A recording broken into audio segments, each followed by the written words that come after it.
Oi, pessoal, tudo bem? Estou aqui para mais um episódio do As Melhores Partes dos Livros que eu li e o tema hoje é bem inusitado. A gente vai falar, na verdade não, né? Eu é que vou falar, vou trazer citações com banheiros. E os livros também são bem diferentes, tá? Já vou avisando para você que são livros assim. Bom, tem um que é um mega best-seller, mas os outros não são muito evidentes, assim, muito óbvios para a gente falar de citações sobre banheiros.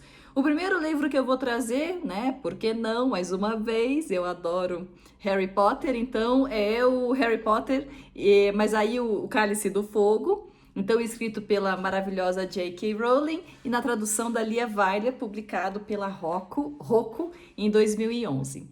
Depois, o segundo livro que eu vou trazer é da Geração Perdida, né? Eu adoro os autores da Geração Perdida e quem não sabe muito bem do que se trata, eu acho que uma boa introdução é assistir o filme Meia-Noite em Paris, do Woody Allen. E o livro que eu vou trazer é um best-seller também, Suave à Noite, do Scott Fitzgerald, na tradução da Lígia Junqueira, que foi publicado pela Record, pelo seu selo Altaia, em 1996. Depois eu vou trazer um livro do Luiz Felipe Pondé. O Luiz Felipe Pondé tá virando, assim, figurinha carimbada aqui nas melhores partes, né? Acho que eu vou ter que fazer um episódio só com ele. E aí eu trouxe uma citação de banheiro. Como é que pode, né? Arrumar uma citação de banheiro no livro do Pondé. Desse último que ele publicou agora, desse ano de 2020, pela Planeta do Brasil, chamado Você é Ansioso? Reflexões contra o Medo. E aí, por fim, eu vou trazer um livro que eu acho que realmente não deve ser muito conhecido de todo mundo, mas esse livro eu já li duas vezes porque ele é maravilhoso. É um dos melhores livros que eu li, assim, de autoras francesas contemporâneas. Na verdade, ela não é francesa, a autora é francófona, né? Que é o livro Medo e Submissão, da Amélie Nothomb. E esse livro eu até conheci na época que eu fazia francês no Selim, então foi meu professor João que me indicou esse livro, a gente fez uma leitura dele. E o livro é espetacular, ele é gozadíssimo, eu vou falar um pouco mais sobre ele também, antes de trazer essa citação sobre banheiro. E esse livro tem tradução do Clovis Marques e foi publicado também pela Record em 2001. Bom, então vamos começar com a citação aqui do Harry Potter e o Cálice de Fogo. E aí o que acontece é o seguinte, você se lembra que no Cálice de Fogo as crianças já cresceram um pouquinho, aí então tá rolando aquela coisa das paquerinhas, né? Tá rolando aquela coisa dos namorinhos. E aí o que acontece é que o Harry ele precisa convidar alguém para ir no baile, né? E aí ele fica naquela coisa, porque ele tá começando a ser namorada show e aquela coisa toda, e toda hora ele tenta achar uma oportunidade em que ela esteja sozinha para conseguir convidar ela pro baile. No final das contas, quem já viu o filme ou leu o livro sabe que ele não vai com ela pro baile, ela acaba sendo convidada antes por um dos outros campeões, né, da Taça Tribucho. E aí ele tenta convidar e chega um momento em que ele desabafa, né? E aí desabafa pela voz da narradora, né? Com a seguinte citação, veja que engraçado. Mas todas as vezes que ele viu o show naquele dia, no intervalo das aulas, depois do almoço e uma vez a caminho da aula de história de magia, ela estava cercada de amigas. Será que a garota nunca ia a lugar algum sozinha? Será que ele talvez pudesse surpreendê-la quando estivesse entrando no banheiro? Mas não. Parecia até que ela entrava ali também com um séquito de 4 ou 5 colegas. Que judiação! Harry, mulher vai no banheiro acompanhada, meu querido. Jamais que você vai conseguir, né, abordar uma garota para ir no baile quando ela estiver no banheiro. Não tem essa coisa de mulheres sozinhas no banheiro. Bom, você teve a tua oportunidade no Corujal, né? Enfim, então, mas não deu certo do mesmo jeito.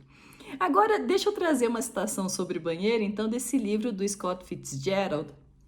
E aí vale, assim, algumas palavras sobre a geração perdida, né? A geração perdida, então, é uma geração de escritores, foi conhecida por esse nome, que é uma geração que emigrou dos Estados Unidos para a França no início do século XX, né? E mais ou menos também assim contemporânea à época da proibição da bebida, a famosa lei seca que imperou nos Estados Unidos. Então, se diz que eles iam para a França viver a sua carreira literária e lá tomavam altos porres, né? E aí tem inúmeros livros que narram essa época, né, que foi uma época muito assim proveitosa, muito rica na geração de romances, mas também foi o nascimento do jazz. Então a gente tem os nomes como Ernest Hemingway, a Gertrude Stein, a gente tem o Scott Fitzgerald e a Zelda Fitzgerald, que foi a esposa dele, e aí você também tem ali mais ou menos no meio, você tem a época da Coco Chanel, Pablo Picasso, Stravinsky, enfim, foi uma época maravilhosa. E aí o que acontece é que os romances do Scott Fitzgerald, eles são um pouco autobiográficos, né? Inspirados, pelo menos, na sua vida. Bom, como se diz, tem um escritor aqui do Paraná, de Ponta Grossa, esqueci o nome dele, mas ele que fala isso, né? Esse livro é a partir de mim, mas não sobre mim. E Suave à Noite, mais ou menos, então, retrata a história de um casal, né, que vai para a França, enfim, aí lá eles vivem altas loucuras, mas também, assim, sempre muito às voltas com as dificuldades no relacionamento pessoal, os triângulos amorosos, as festas, a dificuldade com dinheiro, daqui a pouco tem dinheiro novamente, e as suas próprias ambições profissionais, enfim. E aí o que acontece então é que nesse momento, né, tem uma citação sobre banheiro e quem fala é a esposa desse casal que são os personagens principais do livro, né? E aí ela fala o seguinte: quero dar uma festa realmente má. Estou falando sério, uma reunião onde haja briga e sedução e pessoas sendo ofendidas e mulheres que desmaiam no banheiro. Espere e verá. Olha que ameaça, hein? Espere e verá. Gente, que festa, né? Eu adoro essa concepção, assim, décadence avec élégance no começo do século XX, né? Um começo de época com tanta liberdade e tudo mais, né? Enfim, e logo depois do pós-guerra, então havia essa esperança no ar, enfim. Eu acho uma das fases, assim, do século XX mais interessantes para a gente estudar e ficar sabendo como foi e tudo mais. Mas então é o seguinte, né? Uma festa má, onde as mulheres desmaiam no banheiro. E aí vou trazer uma citação sobre o banheiro, assim, diferente agora, né? Desse contexto, que é uma citação, então, que vem desse livro do livro do Luiz Felipe Pondé, com humor à la Pondé, né? Ele fala o seguinte: a epidemia do coronavírus foi uma espécie de coroação do fim do sonho global. Ficamos mal acostumados com a certeza de que o grande debate seria apenas entre banheiros trans ou não.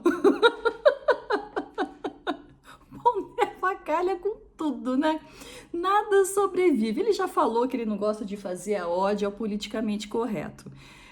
Não que ele não seja sensível a essas questões, simplesmente que ele diz assim, o politicamente correto, a gente não precisa prestar ode, né, ou a ele, né, enfim, a questão da moral, ou é moral, não é moral, né, então ele vem com essa história aqui, dizendo que algumas preocupações nossas talvez sejam muito burguesas, né? Quando você tem preocupações que são muito mais prementes, como tem comida no prato, não tem comida no prato, né? Enfim, e aí ele vem com essa coisa aqui da epidemia do coronavírus, e que ele comenta no livro. Ele escreveu esse livro, foi encomendado antes da pandemia, mas ele escreveu durante a pandemia, logo nos primeiros meses, mas o livro já estava praticamente assim encomendado e concebido, né?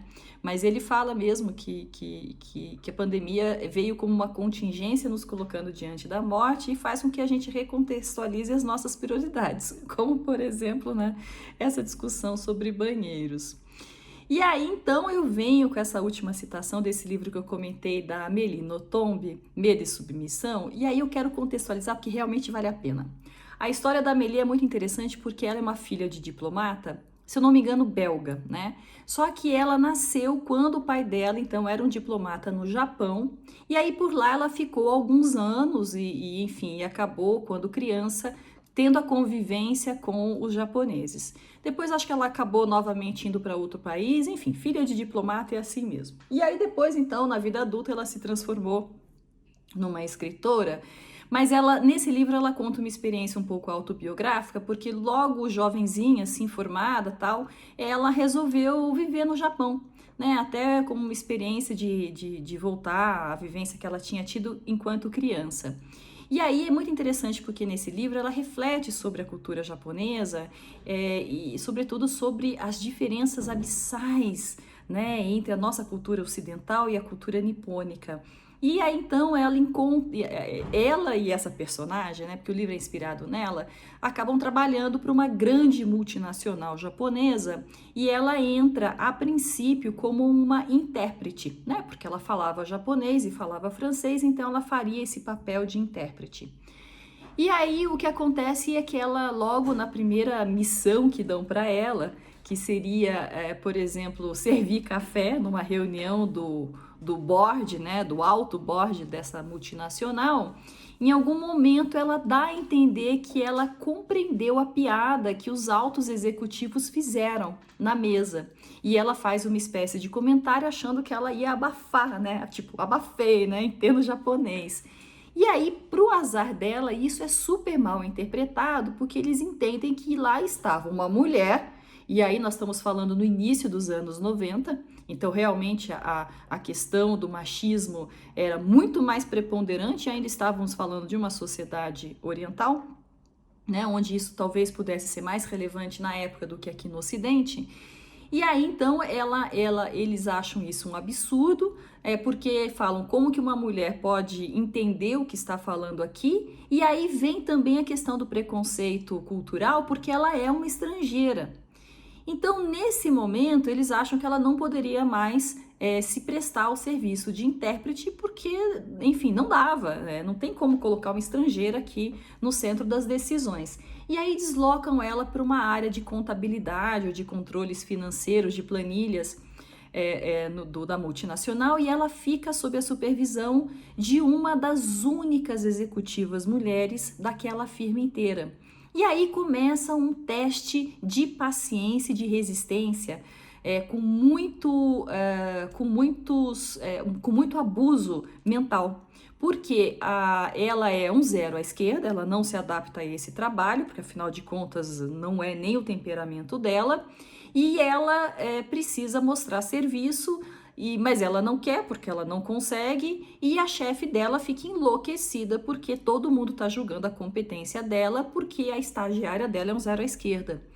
E aí começa um teste, assim, um jogo de paciência para ver quem que vai embora primeiro. Se a personagem pede demissão, o que na cultura japonesa seria o atestado absoluto do fracasso dela, então ela resiste ao máximo a pedir demissão, porque é a única maneira dela mostrar para aquela cultura que ela era, que ela tinha os seus valores, né, e que ela era também valorosa enquanto indivíduo, e ao mesmo tempo eles ficam empurrando ela para os trabalhos mais absurdos do mundo, para que ela desista de trabalhar. E aí, finalmente, o último trabalho aonde enfiam ela é como faxineira de banheiro. E só que assim, olha, o livro é gozadíssimo, mas assim, não é que é gozadíssimo, é aquele humor pastelão, é um humor muito sofisticado, porque as situações que ela passa, que essa personagem passa, são surreais. E ela vem com todo aquele espírito rebelde francês, né? Francês não, francófono, enfim, que seja. E aí é muito interessante. E então chega nesse momento em que ela está de fato ali trabalhando no banheiro. E o que acontece que é interessante nesse livro é que por mais que ela sofresse nas mãos dessa chefe dela, mulher, ao mesmo tempo ela se compadecia da situação que ambas viviam de preconceito de gênero. Então rola uma sororidade meio às avessas entre ela. E aí nesse momento, então, ela está observando a chefe dela fazer xixi e ela fica surpreendida como as japonesas não podem sequer fazer xixi com barulho. E aí vem o seguinte trecho, olha só. Eu jamais seria capaz de enumerar todos os teus deveres. Os teus deveres os teus deveres, mulher. Pois não há um minuto de tua vida que não seja comandado por um deles. Por exemplo, mesmo quando estiveres isolada no banheiro para a humilde necessidade de aliviar tua bexiga, terás a obrigação de cuidar para que ninguém venha ouvir a musiquinha do teu riacho. Terás, portanto, de puxar a válvula de descarga sem descanso. Olha, só não é mais engraçado porque é tétrico, viu? E assim, e vocês sabem que tem aquela coisa, né, dos banheiros, né, dos vasos sanitários japoneses, que são tecnológicos, né? Me lembro que tinha uma confeitaria aqui em Curitiba, que era uma confeitaria de japoneses. Aliás, fazia, assim, uns doces maravilhosos, um dos melhores croissant au chocolat que eu já comi aqui em Curitiba. E eu entrei no banheiro e eu realmente me surpreendi porque tinha alguns acessórios tecnológicos assim no banheiro, do tipo uma musiquinha, o cheirinho e não sei o quê. Porque essa coisa de você fazer xixi e ouvir o teu xixi é vergonhoso. Olha que doideira, né? Então, então assim, esse livro da Melina Otombi vale muito a pena você realmente ler. Eu vou deixar aqui embaixo o link para as resenhas de todos esses livros. Lá tem mais frases que eu coletei, que são interessantes também. E assim, de repente, você se empolga e lê o livro inteiro, né? Porque você já sabe que bom mesmo é ler o livro inteiro. Espero que você tenha gostado e a gente se vê no próximo episódio das melhores partes dos livros que eu li, tá bom? Um beijo e até!